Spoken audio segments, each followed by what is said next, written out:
കർണാടക വീണ്ടും കോൺഗ്രസ് പാർട്ടിയുടെ ഈറ്റില്ലമാവുകയാണ്. അതായത് സംസ്ഥാനത്തെ 70% വരുന്ന പിന്നോക്ക ദളിത് സമുദായത്തിനുള്ള സംവരണം കൊണ്ടുവരാൻ കോൺഗ്രസ് തീരുമാനിച്ചതോടെ ഏറ്റവും നിർണായകമായ ഒരു മാറ്റത്തിലേക്കാണ് കർണാടക കടക്കുന്നത്. ബ്രാഹ്മണ, ലിംഗായത്ത്, വൊക്കലിക സമുദായങ്ങളിലാണ് ഇത് ഏറ്റവും അധികം ചൊടിപ്പിച്ചത്. ബാക്കി എല്ലാ സമുദായങ്ങളും കോൺഗ്രസിനൊപ്പം നിൽക്കുന്ന ഒരു അപൂർവ കാഴ്ചയാണ് കാണാൻ പോകുന്നത്. ഇതിൽ ബ്രാഹ്മണ, ലിംഗായത്ത് സമുദായങ്ങൾ ഏറെയും BJPക്ക് പിന്തുണ നൽകുന്നവരാണ്. എന്നാൽ വൊക്കലിക സമുദായം DK ശിവകുമാറിന്റെ സമുദായമാണ്. ബാക്കിയുള്ള ഒട്ടുമിക്ക സമുദായങ്ങളെല്ലാം പിന്നോക്ക ദളിത് സമുദായത്തിൽ പെടുന്നവ കോൺഗ്രസിന് പിന്തുണ നൽകുന്നൊരു അവസ്ഥയിലേക്ക് വരികയാണ്. അങ്ങനെയുള്ള ഒരു സംസ്ഥാനത്ത് ഒരു കിടിലൻ നിയമം കൊണ്ടുവരുന്നത് വഴി 2/3 ഭൂരിപക്ഷം തന്നെ നിലനിർത്താനാണ് കോൺഗ്രസിന്റെ നീക്കം.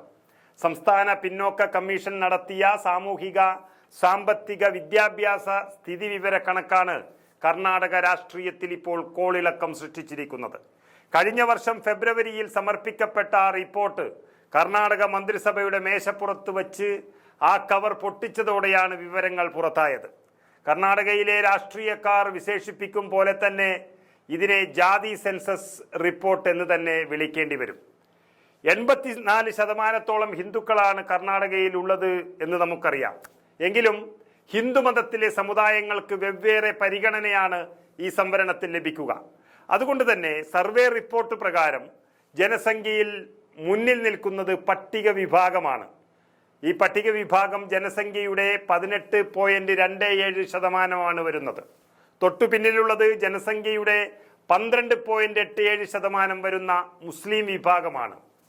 വീരശൈവ ലിംഗായത്തുകൾ ജനസംഖ്യയുടെ 11%, അതുപോലെ വൊക്കലിക അഥവാ ഗൗഡാസ് വിഭാഗം ജനസംഖ്യയുടെ 10.5%, ഈ കണക്കിൽ പറയുന്നത്.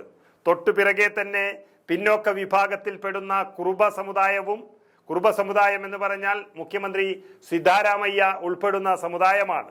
അതുപോലെ തന്നെ അതിന് പിന്നിലായി പട്ടികവർഗ വിഭാഗവും ബ്രാഹ്മണ വിഭാഗവും, ഏറ്റവും പിന്നിലായി ക്രിസ്ത്യൻ, ജൈന വിഭാഗങ്ങളും വരികയാണ്. ഈ കണക്ക് പ്രകാരം കാര്യങ്ങൾ നീങ്ങിയാൽ കർണാടക രാഷ്ട്രീയത്തിൽ തങ്ങൾക്കുള്ള മേധാവിത്വം നഷ്ടപ്പെടുന്നതാണ് പ്രബല വിഭാഗങ്ങളെ ചൊടിപ്പിക്കുന്നത്. പ്രബല വിഭാഗങ്ങൾ എന്ന് പറഞ്ഞാൽ നേരത്തെ നമ്മൾ സൂചിപ്പിച്ച വൊക്കലികരും ലിംഗായത്തരും ഉൾപ്പെടുന്ന സമുദായങ്ങളാണ്.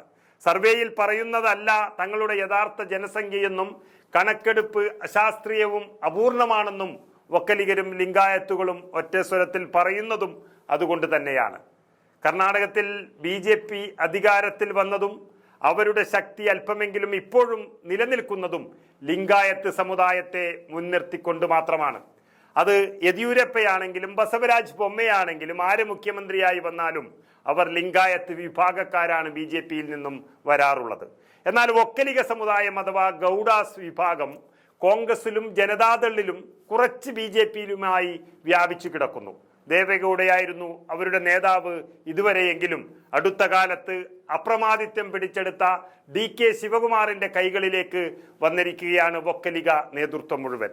അതുകൊണ്ട് തന്നെ തങ്ങൾക്കുള്ളത് ഒന്നും നഷ്ടപ്പെടില്ലെന്നും പിന്നോക്കക്കാരെ സഹായിക്കുന്നത് മാത്രമാണ് ഇതെന്നും പറഞ്ഞ് വൊക്കലികരെ അനുനയിപ്പിക്കാനും സമാധാനിപ്പിക്കാനും ശിവകുമാർ ശ്രമം തുടങ്ങിയിട്ടുണ്ട്.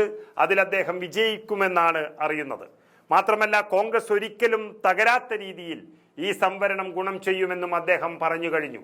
അതുകൊണ്ട് തന്നെ അംഗബലം കാണിച്ച് ഭരണം നിയന്ത്രിച്ചിരുന്ന ലിംഗായത്ത് സമുദായത്തിന് തന്നെയാണ് ഇത് ഏറെ നഷ്ടം. പുറത്തു വന്ന ജാതി സെൻസസ് റിപ്പോർട്ട് പ്രകാരമാണെങ്കിൽ പഴയ മേധാവിത്വം നഷ്ടപ്പെടുമെന്നത് ചില്ലറയൊന്നുമല്ല രണ്ട് സമുദായങ്ങളെയും അലട്ടുന്നത്. സംസ്ഥാനത്തെ OBC വിഭാഗത്തിൽ തന്നെയാണ് ഈ രണ്ട് സമുദായങ്ങളും വരുന്നത്. രണ്ടു കൂട്ടരുടെയും സംവരണം വർദ്ധിപ്പിക്കണമെന്നും പിന്നോക്ക കമ്മീഷൻ പറഞ്ഞ ഈ ശുപാർശയിൽ അതുമുണ്ട്. അങ്ങനെ ആർക്കും പരിക്കില്ലാതെ കാര്യങ്ങൾ കൈകാര്യം ചെയ്യുമെന്നും ജാതി സെൻസസ് നടപ്പിലാക്കുമെന്നുമുള്ള ഉറച്ച നിലപാടിൽ കോൺഗ്രസ് നിൽക്കുമ്പോൾ ഇന്നല്ലെങ്കിൽ നാളെ കർണാടകത്തിൽ തിരിച്ചു വരാമെന്ന് കരുതിയ BJPയുടെ കരച്ചിൽ മാത്രമാണ് ഇപ്പോൾ കേൾക്കുന്നത്.